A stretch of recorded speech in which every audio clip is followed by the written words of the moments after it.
I didn't go through everything that I went through just to survive. There's got to be a bigger purpose. And whether it's just something that I tell myself to feel better about it, if my story can help one person, then it was worth it.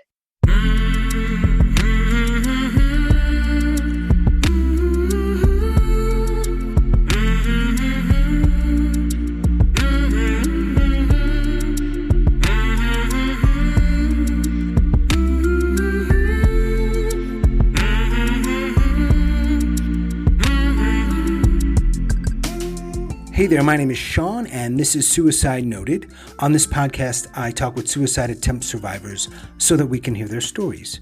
Every year around the world, millions of people try to take their own lives, and we almost never talk about it. We certainly don't talk about it enough, and when we do talk about it, many of us, including me, we are not very good at it. So one of my goals with this podcast is to have more conversations, and I hope better conversations, with attempt survivors.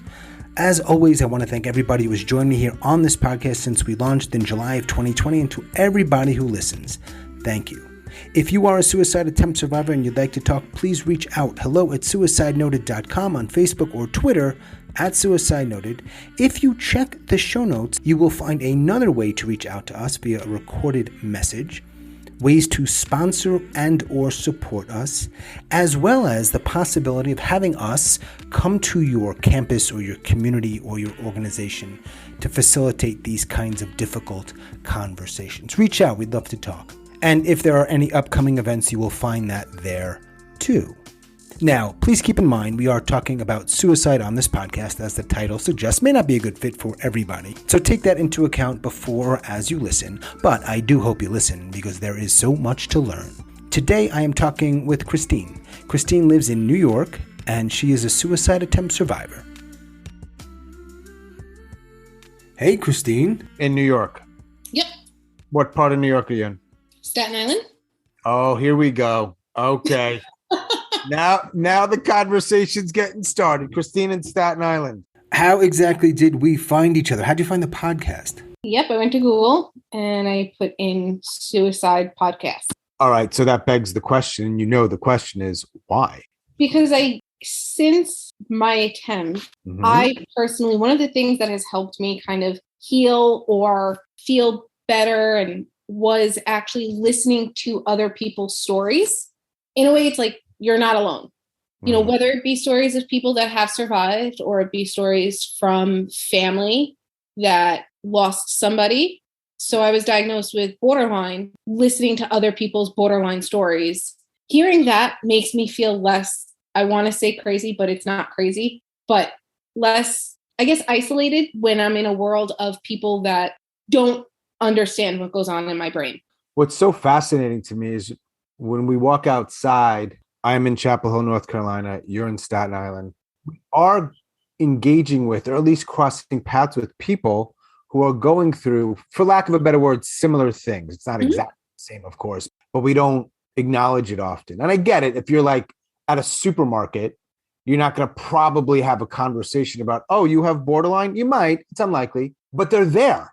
The numbers are high enough where, like, we know mathematically, statistically, we're crossing paths with people in the park or at the zoo or at the supermarket that have attempted suicide, lost someone to suicide, have a certain diagnosis.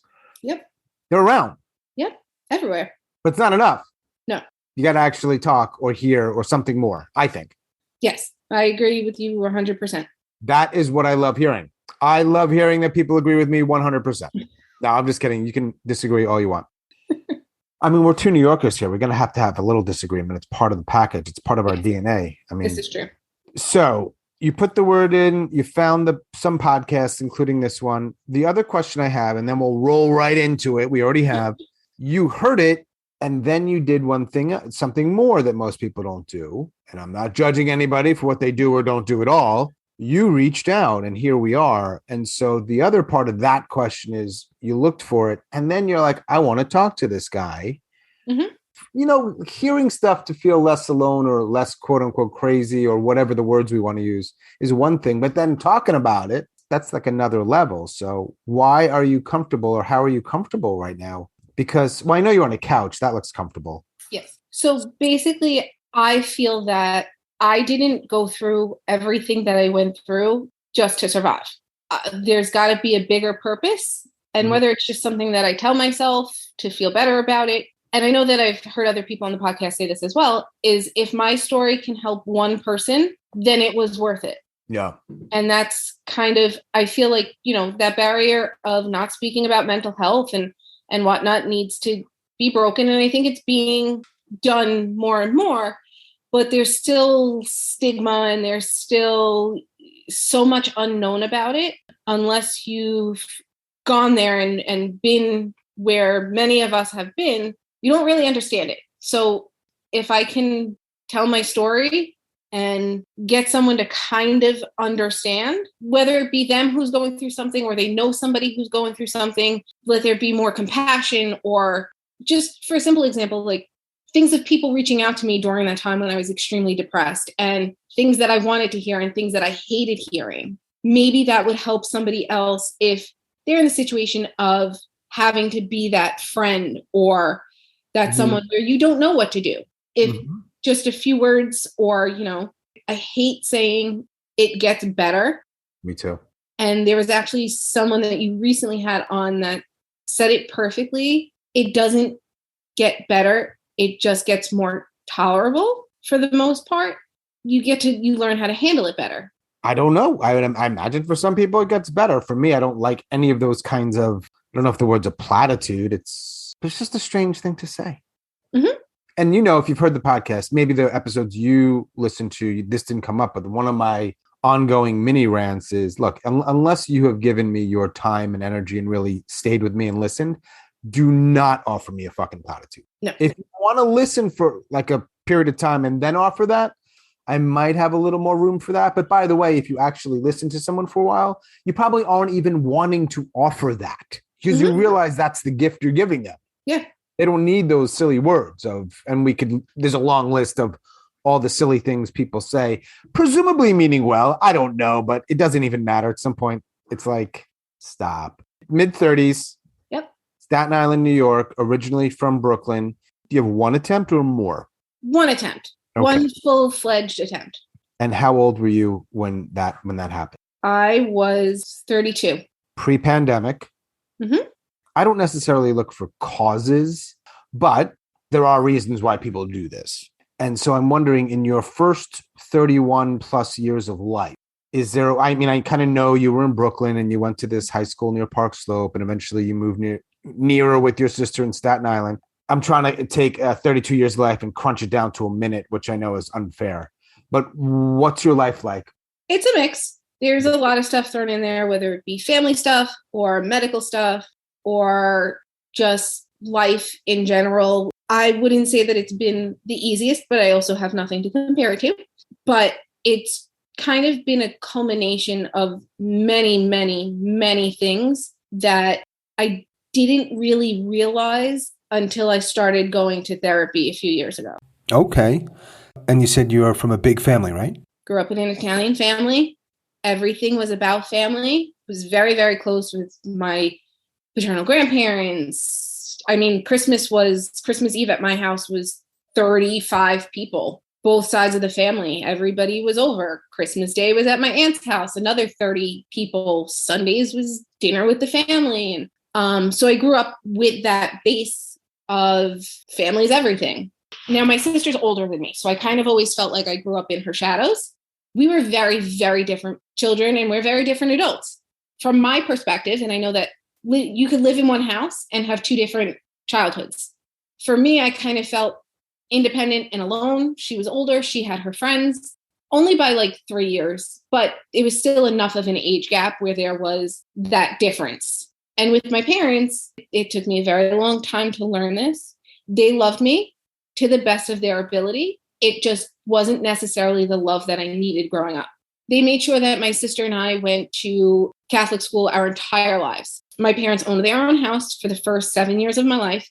And then my dad, owning his own business, got into, some trouble. The business wasn't going well. We ended up moving in with my grandparents, staying there for a lot longer than expected. But at the end of the day, there was always food on our table. There was always a roof over our heads. They made sure that we got a good education. When I hear that, I know it's coming. Because people who feel like everything, they don't frame it that way. Uh-huh.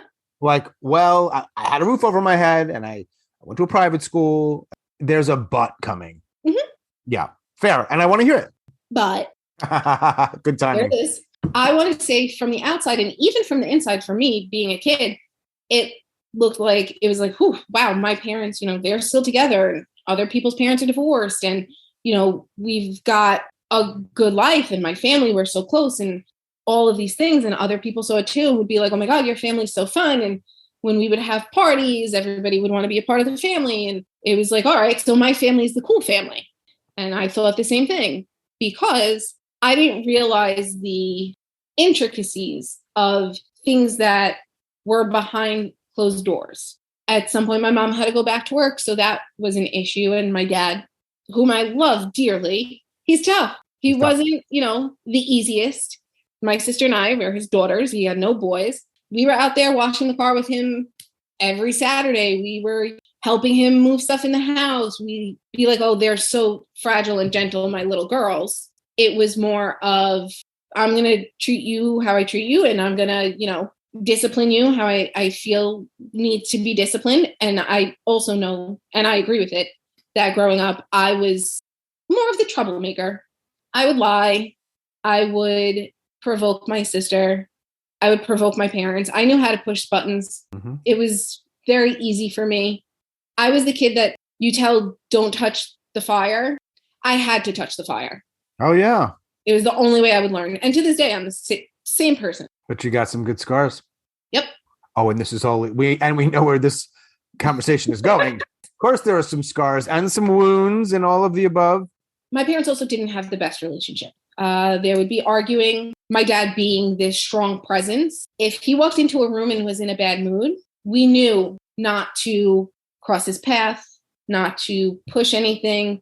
If he was silent, we were silent. And my mother never said anything to kind of break that up. It was, in a way, fear, because we were afraid of, if we piss daddy off, like, what's going to happen? Or is he going to take it out on us? Because my father he went through depression. I say it, that's kind of where I learned how to be depressed. He worked really, really hard, and I thank him for my work ethic. But if things weren't going his way, he could blow up, he could get angry, he could take it out on other people, whether it be by yelling. I got hit from time to time, not anything where it left scars or I had to go to like the hospital or anything. It would be like a slap on the ass.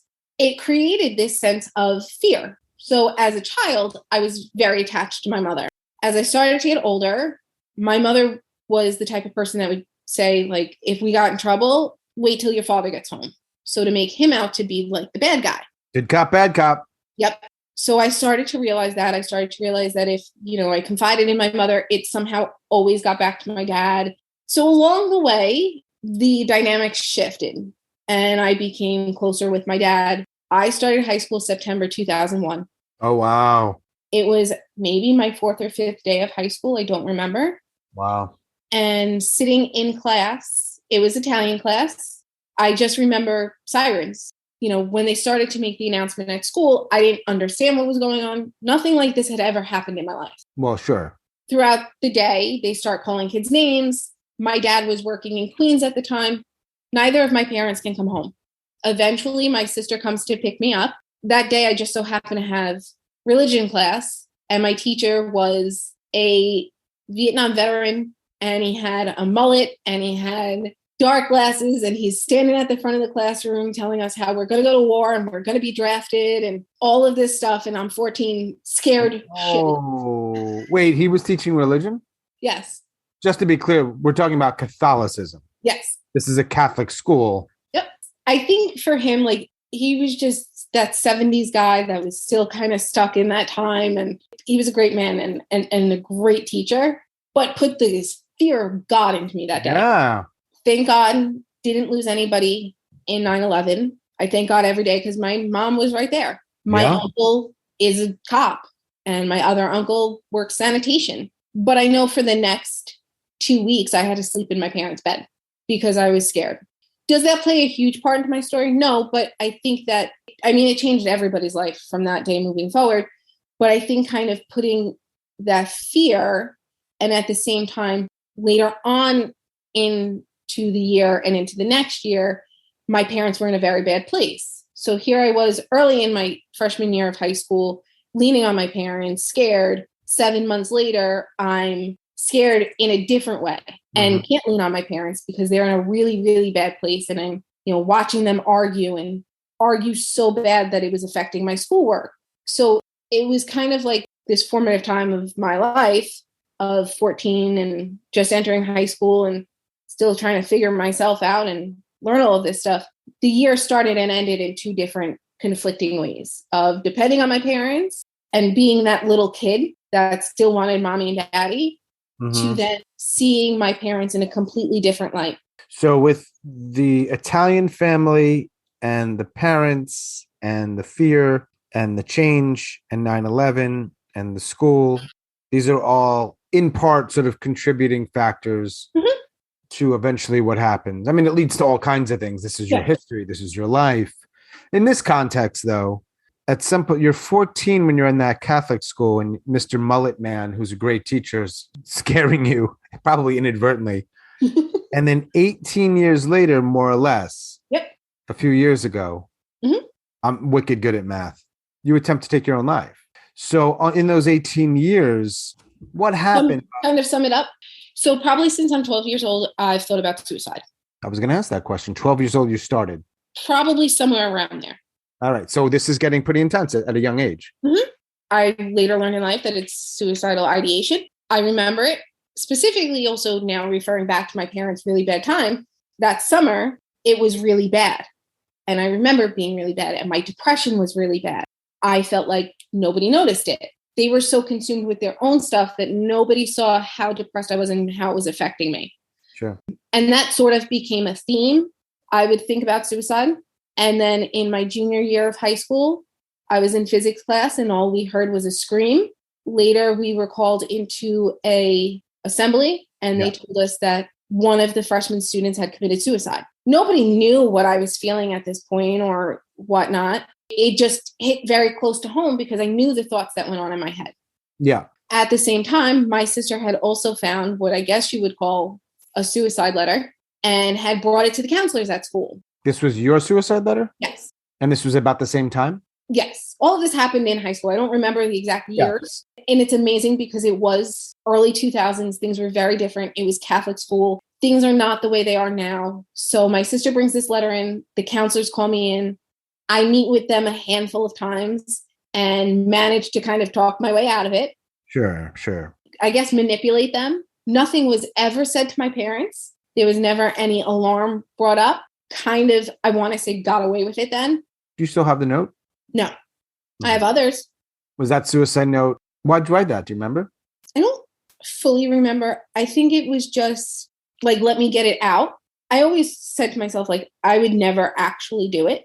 I would love to, but I don't see myself actually doing it. I didn't have the quote unquote balls to do it. Until a few years ago. Yes.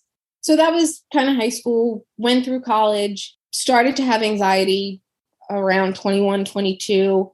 I had a really close friend group and that friend group was kind of breaking apart and that affected me a lot. Get into my later 20s. Now I'm working in restaurants in the city, loving my job, but at the same time, I was an office manager for the most part in all of the I've opened a few restaurants and I've had amazing experiences and met amazing people along the way and have worked with some of the most talented people in the business. But it's a very unhealthy career choice. Working late hours. I, was drinking a lot, never did drugs because drinking was enough for me. And at this point now, I'm in my mid-20s. My dad and I, we would hang out and drink. I never saw it to be a problem. Yeah, I would get drunk. And maybe I'd black out once in a while, but I wasn't an everyday drinker. It was, maybe on the weekends. It was part of my job as well. My later 20s, around 27, 28, things get really bad. I'm living at home, still with my parents. My sister's married and moved out by now, has a baby. Things get really bad between my parents again because of money. Kind of becomes all consuming. They're arguing. I'm arguing with them. I'm living in an environment I don't want to be living in. I don't think I can move out. All of these things are going on. I had also realized along the way, I would stay at a job for maybe a year and a half, 2 years, and then I'd switch. I'd always feel like it was me. I've done something wrong. I wasn't perfect. And if I could just, find that perfect job and everything would be great. And if I could just, make things good at home and everything would be great, all things would be solved. And what went from this big, giant, happy family where we did everything together with my aunts and uncles and my cousins who are more like brothers and eventually stopped. My parents separated themselves. That left me in a place of, holy shit, my life that's been for 28 years is not that anymore. And it's not what I know. My parents and I stopped talking. All right. I moved out. Yep. And within a month of me moving out, my parents and I didn't speak anymore. And how old are you at that time? 28. Have you spoken since? Yes. So we stopped speaking for about 6 months. I'm in and out of depression. I'm drinking more. I would drink, and the next day, whether I had one glass of wine or I had a bottle of wine, I felt immensely guilty. Okay. I was anxious. I didn't know, I hated myself for it. And that's a common theme throughout my life, was hating myself. Right. You can only speak for you, but I'm asking you to speculate on others. Do you think people that, this is so not a Sean question, but I want to ask, do you think people that don't hate themselves, and dare I even say like themselves, try to end their lives? It's not a loaded question. I'm really curious. Do you think one of the things that is a common thread with at least most people who attempt is that they just don't like themselves? I think that you can like yourself and still want to kill yourself, because it could not have to necessarily be you, but you could hate the cards that you've been dealt, hate the circumstances that are put upon you. Right. Yeah. There's something you were saying a little earlier about everything that was going on at home, and when you were a little older. And there's this word that I keep coming up with. Well, it's not my word. This idea of not having any or having very minimal control. And I don't want to get all therapy here. I'm not a therapist. And I don't mean control in a sort of negative way. I mean, we need some agency or control over our lives. Right? I have a neighbor, I live in a duplex, and he's loud, and I've talked to him. There's nothing I can do about it. And it drives me fucking batty.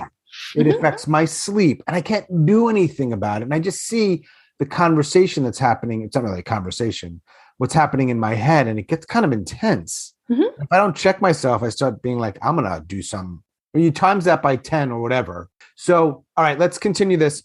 We're leading up to when you're 32 years old. Yes. You are drinking. You do not feel good about it. So my parents and I make up at some point. Relationships never the same. Okay. I noticed that I'm depressed again. So I put myself back in therapy, working with my therapist. I turned 30, living on my own. I'm proud of myself living on my own. However, I'm not so happy in my career again. I'm single, which I've always been, because living in the environment that I lived in and not having an example of a healthy relationship, I avoided them. You avoided romance? Romance, yes, 100%. Let's fast forward. Now I am 32. My family at this point has been broken up for years. My parents don't talk to anyone on my dad's side, only talk to one brother on my mom's side. But myself, I still talk to everybody. So it was almost like being in the child of a divorced couple, because when holidays would roll around, it was choosing where I was going to go. And I don't want to hurt anybody, but we've done this my entire life and gone to this aunt's house for Christmas. How can I not go there now and go to my parents? And, but if I don't spend this holiday with them, are they going to be upset? So it was a lot of that going on in my brain. So I'm living in my apartment. June of 2018, I lose my job. I spend that summer. I drank a lot. I ate a lot. I gave myself the summer off. I was on unemployment. My landlord's son actually made a pass at me invitingly in my own apartment. And it kind of just got brushed under the rug. Make a pass, or was there something more than a pass? Tried to kiss me in my apartment. Talked to the mother. The mother's like, oh, well, he has a crush on you, blah, blah, blah. I was like, okay, well, no is no. I didn't invite you in my apartment. I didn't invite you to do this. Crazy. Yeah. Here's where the dominoes really lead up to everything. Then in August, I am with my very best friend for what's now going on 17 years. She's the most amazing person I've ever met in my life. We are at the beach. I drink a lot. I wake up the next morning feeling like absolute crap. And I'm like, I can't do this anymore. And I was like, Erica, I have a problem. She's like, no, you don't. I'm like, no, I feel like I have a problem. Mm-hmm. I don't see it as a problem. It's not like you're downing a bottle of vodka every day. I was like, yeah, but something's not right. Talk to my therapist. I'm like, I'm going to stop drinking. And I do. I never go to AA. It's just, this is something, I don't know if it's going to be for a week, a month, a year. We'll see where it goes. Yeah. I just know that I'm tired of feeling the way that I feel. Fast forward a few more months. I'm still unemployed. It was extremely hard to get a job. And it's January. My unemployment is running out. And now I'm like, holy crap, what am I going to do? At the same time, my landlord comes downstairs and tells me that because of some family stuff, he needs that apartment. So I have to move. Domino. Yes. What the hell am I going to do? So I had to move in with my parents. Now, while our relationship was better, I knew that moving in with them was probably not the healthiest choice for me. Right. I've now lived on my own for 3 or so years. I have my own way of doing things. I know it's probably not the healthiest, but I know I have to do it because I have nowhere else to go. I'm still in therapy, thank God, because I was still talking like all of this out and realizing things of I was avoiding being there. I would go to the gym that I actually now work at constantly just to kind of avoid being home because I didn't want to ruin the quote unquote good relationship that we had then. I eventually got a job with one of my old managers. I had moved to New Jersey at this point because that's where my parents were living. It got me out of the house. I was still able to pay my own bills, save my money, blah, blah, blah. At this time, my grandfather, the only one that I know, my father's father, is very sick, was in and out of the hospital constantly. Fast forward to the summer, I'm still living with my parents. I'm seeing someone, but it wasn't really a relationship. It was more like friends with benefits. And now my grandfather's actively dying and I'm at home with my parents and I'm trying to move out. August 2019, my grandfather is now in hospice. Telling my dad what's going on because that is his father, but he makes no effort to go and see him. Hasn't spoken to him in years. On a Sunday, my sister and I are there at hospice with my grandfather. We're the only ones. My dad calls and says he's coming. Just one of my uncles is there, whom he doesn't speak to, his brothers. My grandmother's there. My dad walks in and you can feel the anger on him. Barely acknowledges my sister and I, whatever. Out of the corner of my eye, I see my other uncle walk in. Things erupt over my grandfather while he's dying. There is an argument. There's screaming. The nurse at hospice had to come in and be like, you can't do this here. Myself and my sister are unconsolable in the hallway, hysterical crying. My father storms out and the rest of us are kind of just left like, holy crap, what just happened? We knew it was within days that he was going to pass. Go to my parents. We end up in an argument. I storm out because I was just like, I'm not doing this now. My grandfather's dying. Not doing this. Goodbye. Go to my aunt's. As we finish dinner and are ready, we're literally putting our shoes on to walk out the door. We get the call that my grandfather has passed away.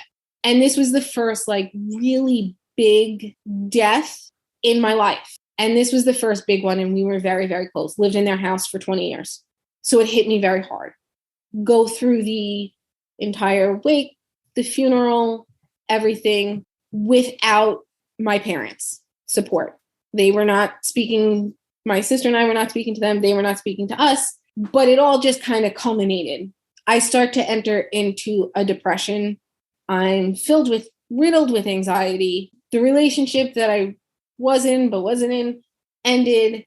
I was heartbroken more so than I would have been any other time, but it was just exacerbated in the sense of everything that I want doesn't work out. Mm-hmm. I'm alone. It all hit and it hit really, really hard. I spent months in bed. I would go to work, but I would immediately come home. I remember the night that it changed for me where it went from ideation to a full-on suicide thought. It had to be October 2019. I was rewatching all of Third Watch, which was a show from many, many years ago, and eating ice cream. Now, prior to this, I was healthy. I was going to the gym. I was eating healthy. I was in great shape. I had stopped all of that. Food became kind of my comfort because I wasn't drinking anymore. Mm-hmm. I'm in my bed. hysterical crying. My mind's racing, everything's going, eating a bowl of ice cream. And I remember thinking, well, there's pills. And I scared myself. And my next thought was, do I call somebody? No, obviously not. Of course, I'm not going to. But if I can just get through this bowl of ice cream, then I'll be okay. And that kind of became the recurring theme, even if it was 5 minutes. At the same time, I am researching ways to kill myself because the internet is an extremely dark and scary place. And there are things on there that should not be. Adding another layer to it was my entire life. I kind of had this weird fascination with celebrities that had either taken their lives, had drug overdoses. I guess I had a fascination with it that I just didn't know. Mm-hmm. So kind of thinking about how they did it and being jealous. I remember when, whether it was Anthony Bourdain or if it was Chester Bennington from Linkin Park or Chris Cornell from Soundgarden, when they committed suicide, I was devastated. Mm-hmm. But I was devastated, because it was so sad. I was devastated because it hit really close to home. And I was devastated because I was jealous because they could do it and I couldn't. But now here I am. When I do go to work, the only thing I'm listening to is Linkin Park or Nirvana, or the one song that I listened to over and over again was actually Nine Inch Nails song, I Hurt Myself. The song is basically just about like hurting yourself that day. And I would be driving home and think about, wanting to turn my car into a wall, or I was driving from New Jersey to Staten Island going over the bridge. What could I do? And that just became everything. I cut out everybody in my life. The only person I really spoke to was my sister. We were never best friends. She was my sister. Love her to the end of time. But it wasn't like she was my biggest confidant.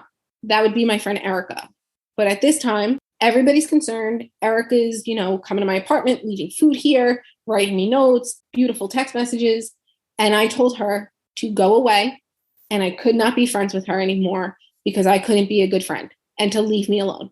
And in all the years of us being friends, I've never done that. My aunts and uncles that I'm very, very close with, my godfather and my aunt, who are like another set of parents to me, kind of knew what was going on. Mm-hmm. He didn't know how to handle it, would try to call, but I would ignore the call. They'd text message. I'd give like a 1-word answer. I just wanted to be left alone. My therapist at this point just so happens to be on vacation in Italy for 3 weeks. So when things got really bad, she comes back. I tell her what's going on. And she's like, you need to be on medication. It's now gone from passing depression. I didn't tell her about my actual suicide thoughts. It was still ideation at that point. She's like, now it's a chemical imbalance. Promise me you'll go see a psychiatrist. And interestingly enough, in New Jersey, the way we have urgent cares to go for, if you have the sniffles, they have urgent psychiatry care where you can go in, speak with somebody, you fill out a bunch of forms to see how you're feeling and whatnot, and they will prescribe you something. So that's what I did. All right, maybe this will help. But I had never wanted to be on medication before. I had denied it for years. Put me on Lexapro. I start taking it. Everybody's so happy that I'm taking it. This is going to help. My therapist makes me make a promise with her that if I should ever have thoughts of actively killing myself, I would call her. I make the promise. In the back of my mind, I know it's complete bullshit, and I would never call her. Promise that I'm going to take my meds. I took them for about 2 weeks, and then I chose to take myself off of them. Because as much as I didn't want to feel that way anymore, I think that something in me, I wanted it to go where it went. Fast forward, now it's Thanksgiving. I was feeling a little bit better. I wasn't crying as much. I could even get through most of the day without crying because for the months before that, I cried on my way to work. I cried while I was at work. I cried on the way home from work. I just cried. It's now Thanksgiving. I don't want to choose what family I'm going to spend it with, so I choose to spend it alone. I didn't want to be around family because I knew, like, the family that didn't know what was going on, I'd be around them and they'd have questions and I don't want to answer them. So I chose to spend it alone. Fine. That same weekend, my uncle, his mother passes away. No, I'm sorry, it was his father. Wake, funeral, I have to go. The anxiety that I had trying to decide if I could go to these events was overwhelming. I don't want to disappoint anybody, but I'm going to be a disappointment if I don't go. Can I just suck it up and go for an hour? And I just couldn't bring myself to do it. So it was Sunday, December 1st, and I'm sitting on this exact couch watching Grey's Anatomy, messaging that I can't do this. I can't go to this wake. I can't go to the funeral. And I'm telling my aunts and uncles this and whatever. And, they're like, it's okay. It's okay. Like, we know you're not feeling well, blah, blah, blah. But in my mind, it's not okay. This is a responsibility of mine. I'm supposed to do this. This is, what's expected of me. And I can't do it. And I'm letting people down. Maybe they'll stop talking to me, or maybe they'll be mad at me. And it becomes overwhelming. 2 weeks prior to this, I had bought a bottle of extra strength Tylenol, and I bought a bottle of wine because in my mind, if I was going to do this, I was at least going to enjoy myself. I haven't drank in over a year. Why not? There was one night where I did sit at my table with the bottle of wine open and the bottle of pills sitting next to it. I remember putting the bottle to my lips, but I did not drink it because something in the back of my mind said, well, if I survived, I'm going to be disappointed in myself that I drank when I haven't drank in so long. Fast forward now to December 1st. I go to bed like normal. I'm going to work the next day. Next day is Monday. The thoughts are just going over and over and over. And I'm like, something stopped. And I couldn't do it anymore. I didn't even grab the bottle of wine. I had 2 bottles of Tylenol, actually. I put a bunch in my hands and swallowed them. I was like, all right. And by a bunch, I probably mean like 10. I was like, all right. Now I had already researched this. I knew that it was going to affect my liver. And if I did survive, there would be charcoal and I'd be in a lot of pain. And if I did die from it, it would be a very painful death. I knew all of these things, but I did it anyway. I was like, all right, well, I feel fine. So I take another handful. Okay, I guess we'll go to bed now. And I remember waking up throughout the night. I think it was probably to check on myself. I don't know. Wake up the next morning. I'm like, okay, well, still here. I don't feel sick. That didn't work. I'm getting ready for work. I'm doing my hair. I did feel off. I don't know. I can't really explain how I felt off, but in the medical sense, not just the psychological part of it and the mental part of it, but my body did feel off a little bit. And I'm doing my hair and I'm saying, do I call somebody or don't I? The thoughts just going back and forth. It's playing ping pong in my head. If I don't call somebody, I'm probably going to do it again. If I do call somebody, I don't know where that road's going to lead. Probably going to end up at the hospital. I don't know if that means I'm going to go be admitted into psych, but I know that if I stay home and I don't tell anybody, I'm going to continue to feel this way and I'm going to do it again. Mm-hmm. And something snapped and I called my sister. All I said, it was 7:30 in the morning. I said, Stephanie, I need to go to the hospital. She said, are you okay? I said, yes, but no. She's like, what happened? I said, I took a bunch of pills. Comes, gets me. We go to the hospital. I'm oddly calm. She's calm. I'm thinking, max, if they admit me, because I'm fine, they did all my tox screen levels, I'm okay. They didn't have to pump anything, nothing. Now the resident psychiatrist comes, tells me that it is no longer in my hands and they are admitting me to the psych ward. I begged not to go until the point where she's like, there's no use in you fighting it. You're going. You have no choice anymore. It's in the hands of the state. Yeah. So I kind of just had to succumb to that, scared out of my mind, regretting the fact that I go to the hospital because I don't know what it's to bring. And in my mind, I'm like, all right, you hear about 48 hour, 72-hour holds. Maybe I'll be there day. Maybe I'll be there too. The next day, finally get transferred in the psych ward. Better experience than I thought, because in my mind, it was only things that I had seen on TV and in movies. And I thought people would be screaming and I would be you didn't know what you were going to see. And my whole goal was to get out of there as quickly as I could. Would I make the same call now to go back? I don't know. I was there for a week. There was a day when they forgot to give me my medication. And then in my mind, I'm like, but that's why I'm here. I felt like I didn't necessarily belong there. It turns out that when I did finally get out and I got a copy of my medical records, in my medical records, it said something along the lines of I was oddly okay with what I did and just saying, I'll never do it again. And they basically caught on to the fact that I was just trying to talk my way out of it. Clearly didn't work. At this point, my parents and I hadn't spoken in months, so they didn't know what happened. So my sister asked me, do you want me to tell them? And I said, if I was a parent and this happened to my child, yes. So you can tell them. Since then, we've had a relationship. Again, not the greatest, but it's there. So I get out of the hospital 2 weeks before Christmas. Christmas was the first time when I really saw family, and it was nerve-wracking and scary as all hell. I had to move in with my sister for a little while because I wasn't allowed to live by myself. In order for me to leave, it was part of my safety plan. I couldn't be alone. So I had to go home with my sister. I stayed there for about 2 weeks before I felt comfortable enough to be on my own again. Finally go back to work. And I just can't be there. I just can't be in that environment anymore. I can't do the hour-long commute. Decide that I'm leaving. I attempt to go back to the gym, decide to become a personal trainer, get certified as a personal trainer, February 2020. 2 weeks later, the world shuts down. There's a pandemic. I'm not working. My doctors are telling me, don't self-isolate. The government's telling me, do self-isolate. At the same time, I'm told I have major depressive disorder and borderline personality disorder, which was kind of shocking. And then when I looked at the 9 or 10 points of how they decide if you have borderline, it all kind of made sense. Mm-hmm. So now I'm on my own.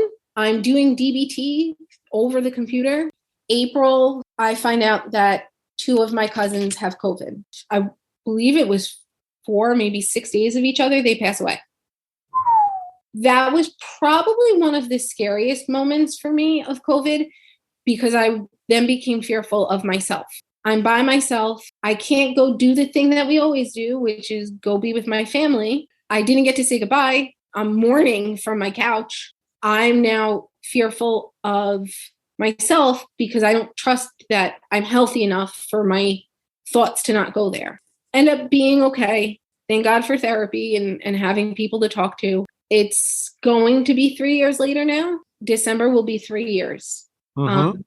Last week was actually the anniversary of my grandfather's passing. So from mid-August till the end of the year is actually a little hard for me. I don't like the fall. Just the smell of the air, just knowing what time of year it is and knowing what that was like 3 years ago still affects me to this day.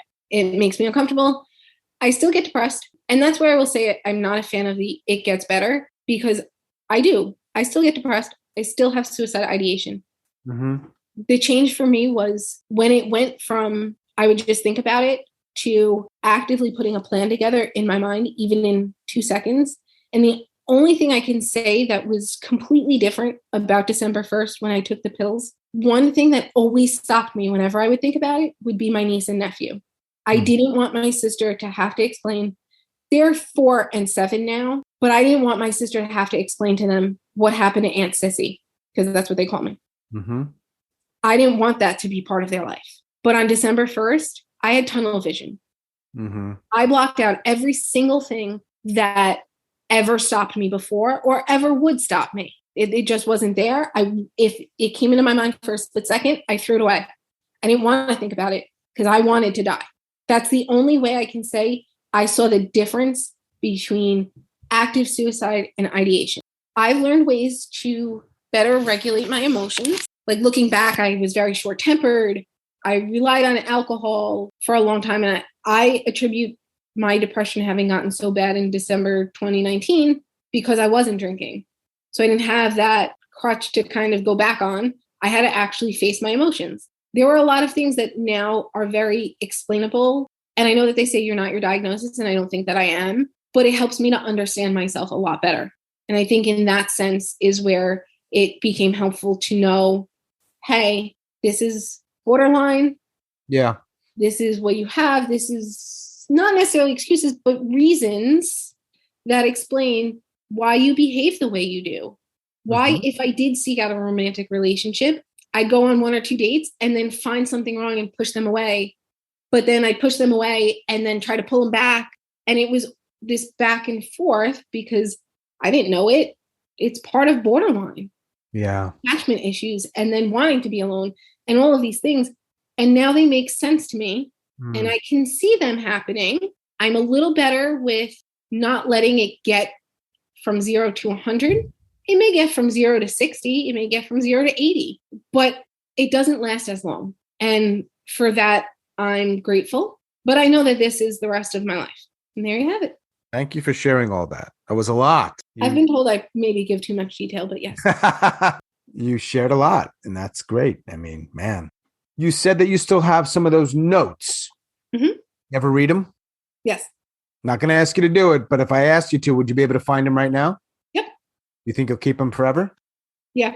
Do you wish that you had died that night? Sometimes. Mm-hmm. Right now? No.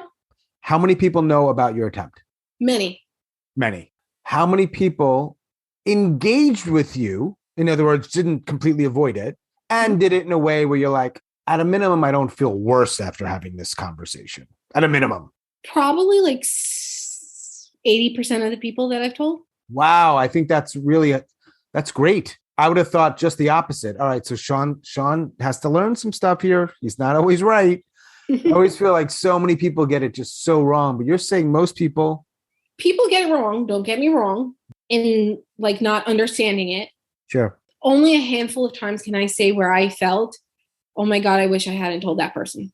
That's nice to hear. How many people know that you're having a conversation with me about suicide today? No one. How many people do you think will learn about this? I don't know.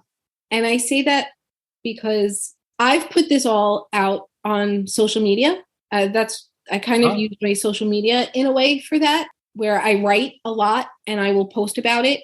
And again, if it could reach one person, great.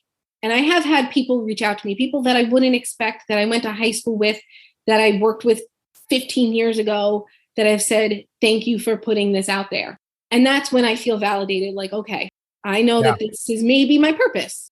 So since reaching out to you about having this conversation, I've thought, is this something I would want to put out there on my own social media platform to tell people this is the full real story? I want to say yes, because I love to be transparent, but then there's a part of me that feels like, well, would my parents be upset?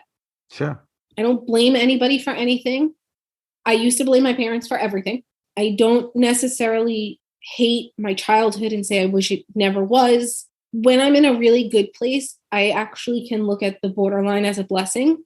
While it's hard as fuck every day, excuse my language, to wake up and have to decide, am I going to be happy today? Or, am I going to put the effort in to fight my demons? There's also a component to it where it's well known that people with borderline, when they love really hard. Sometimes that's an issue, for instance, like a breakup, where it may not be love, but whatever that emotion is, it's, going to be hard for anybody, but it's 20 times harder because you then feel like there's something wrong with you. And, you were stupid for feeling this way about this person, at least from my own personal experience. When I do love, I love with my entire heart. I will do anything for those people that I love. I'm very protective. Okay. So in that sense, I feel like it's a blessing. All right. Do you think, as we're talking right here, suicide is a possibility? It remains an option. Yes. Do you think you'll make it to 40 years old? Yes. Do you think if you make it to 40 years old, or when you make it to 40 years old, you will continue to have your youthful looks? Yes. Okay. You were brought up Catholic. Mm-hmm. Your family is Catholic. Yes. Or at least most of them, I imagine. You went to a Catholic school. You did something that I think in the Catholicism is a big no-no. Mm-hmm. Are you still Catholic? Yes. When you were ideating, and that spanned years, or even that night, did part of the internal conversation you were having, was it around faith, God? What will they or he or it think of this? How might I be punished for this? Maybe not that night per se, but definitely 100% would play a part. As a deterrent, primarily? Yes and no. No, because I guess the thought was more so like, if I completed it, there would be relief. God is all forgiving. And interestingly enough, now that I'm a personal trainer, I once had a nun as a client. And I asked her, I didn't specifically say like it was me, but I said, what is the church's view on suicide? Because that was where the fear of what could have been or could be is, should I ever go down that path again? And if I remember correctly, it was basically, I was sick. I wasn't making those choices in my what's called wise mind. It is forgivable. I don't want to go so far as to say research tells us, though my doctor told me, a not small percentage of people who attempt to take their lives are not diagnosably mentally ill. If the attempt itself is a reflection of a sickness, then all right. But what if it's not? And there's no right answer here, but Some people, arguably, are somewhat healthy. Circumstances get to a point. All right. What about that? That is something to think about. Like, do they get forgiven? Are they eternally damned? That's a whole other conversation. That's a different podcast. What's the one, you only get one, sorry, if any, the biggest myth around any of this stuff that you would like to dispel, should you have one? Probably that suicide is selfish. Yeah. It's so far from being selfish. Yeah. I wouldn't even say that my thought process was, oh, this will be easier for other people if I'm not here, because all I thought about was how it would affect other people. I would think about if they were at my funeral. To this day, if I have to go to if somebody passes and I have to go to the funeral, there's always a moment I'm there. And I think to myself, that could have been me. Even if they didn't die by suicide or whatever, but people could have attended my funeral. And I still will think about that. And like I said, my niece and nephew, I consider them to be my saving grace, because it could have happened many other times. But I know that other people's actions can affect someone. And I just would not want that to be their story. Yeah. They don't deserve that. Doesn't sound very selfish to me. No. Is there anything else that has kept you here? I know you mentioned your nephew and niece, your boss. Your diagnosis has helped in some ways, right? You said it made sense of things. Yes. I'm just always curious, like, what helps people get through the day, which might be a little bit of a different question, but I don't know. I think we're designed to survive, even just from like an evolutionary point of view, or whatever point of view. You might have different thoughts or feelings about that stuff, but I really do appreciate you sharing what you have, Christine, in Staten Island. I do know the couch you're sitting on, yes, is the home you were in when you tried. This is the same home. You stayed there. Which surprises me, honestly. I will say this. I cannot sleep on the side of the bed that I slept on that night and every night prior. Wow. To this day, I can't do it. Makes sense. I do find like those little things to be interesting. Yeah. I stayed here. I made the choice to stay here. Right. Anything else you want to add? It's a very open question. Well, I would like to say thank you for having this platform to go on. I do think it's interesting that we had this conversation today of all days, being it's September 1st, which is the start of National Suicide Awareness Month. When I was in the psych ward, I sometimes get ahead of myself and want to save the world, which is a blessing and a curse at the same time. And I was trying to come up with a million charities that could be done to make the psych ward a better place. The experience that I had there, while wasn't as bad as I thought it could be, I was also very surprised by a lot of things that really left me disheartened, made me see how little is known or cared about when it comes to mental illness. Right. And what those who are mentally ill actually need. Yes. And I think more should be shown on that. I think mental health should be taught in school. I know. How to handle emotions. One of the big things with DBT is communication. That has been something that has helped me tremendously. I think that more should be spent on how to communicate, because it does make a huge difference in everything that you do. Yeah, well, the main reason I started the podcast, I'll tell people, well, among other things, the main one was to help people feel a little less alone. That's not entirely accurate. It's accurate, but there's more.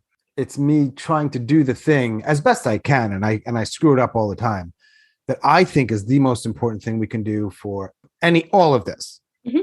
It is not more advanced medication, though that could help. It is not access to quality care would be massive. In fact, you could argue that would be by far the biggest thing. It's to try to show people, hey, when you have a conversation, there are some things you can do that would really help. Listen to this bald guy. He gets it wrong a lot, but some stuff he's doing, you might want to apply. We learn a real lot of important things in school, whether it's a private school or public school. Learn how to listen well, and a lot of lives will be saved, and a lot more people, or far fewer people, will suffer. Yes. If we learned how to listen, not passively, not just learning how to shut up. That's a part of it. Mm-hmm. Actively engage in a way in which people feel like you're trying to understand, or empathy, or all these other buzzwords I can put in there, but they're real. We don't learn that. I mean, maybe there's a Quaker school somewhere that teaches that. I don't know. But do we do that? We don't do that. Christine, it's a soft skill. Mm-hmm. And soft skills are named soft because they're not important. I also feel like, to add to what matters, and I don't think that we're taught it, yes, to some degree, but it's more so you're expected to just know this, is that people matter. People matter. The things that you say to them, the way you treat them.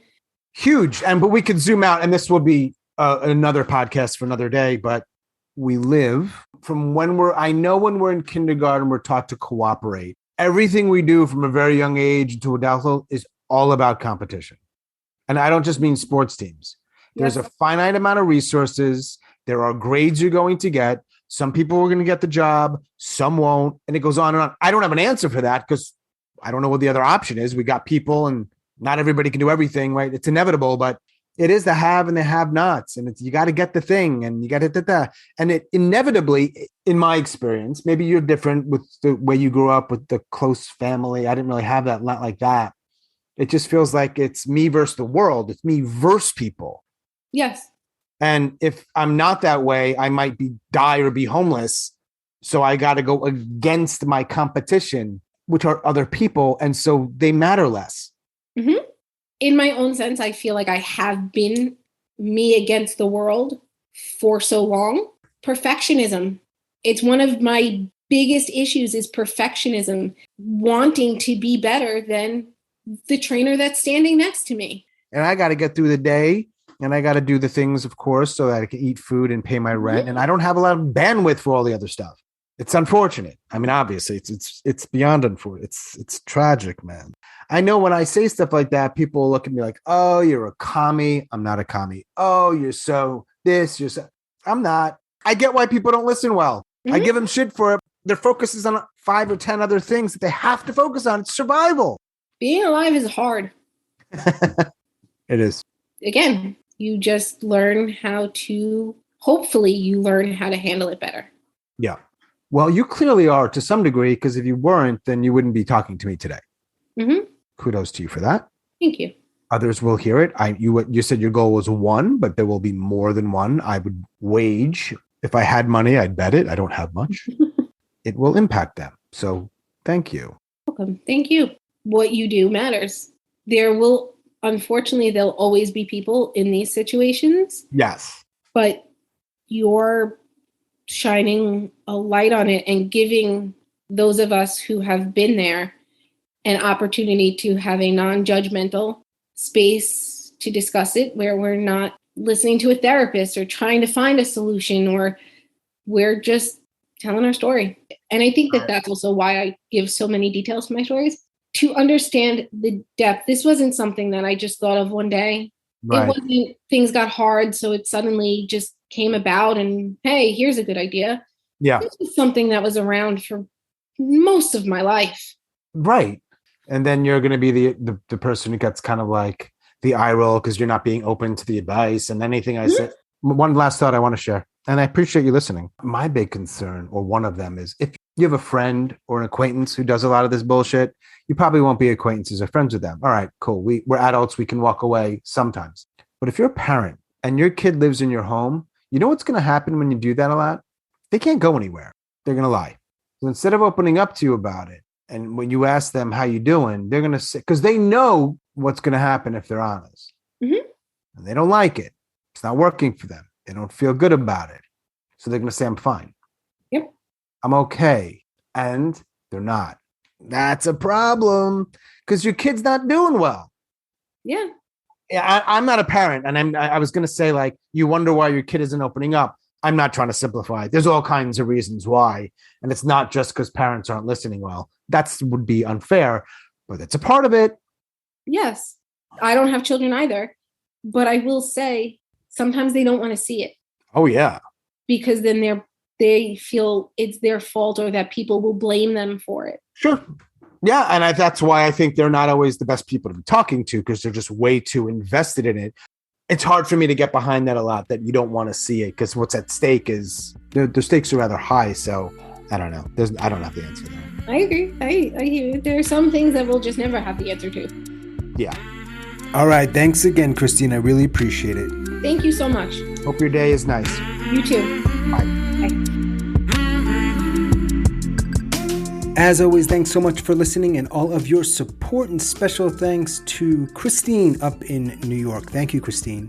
If you are a suicide attempt survivor and you'd like to talk, please reach out. hello@suicidenoted.com, on Facebook or Twitter @suicidenoted, and check the show notes. There's another way you can reach out via a recorded message. There's also some information there about supporting us and sponsoring us and having us come to your organization or your campus or your community, as well as some upcoming events. So check that out. And that is all for episode number 136. Stay strong, do the best you can. I'll talk to you soon.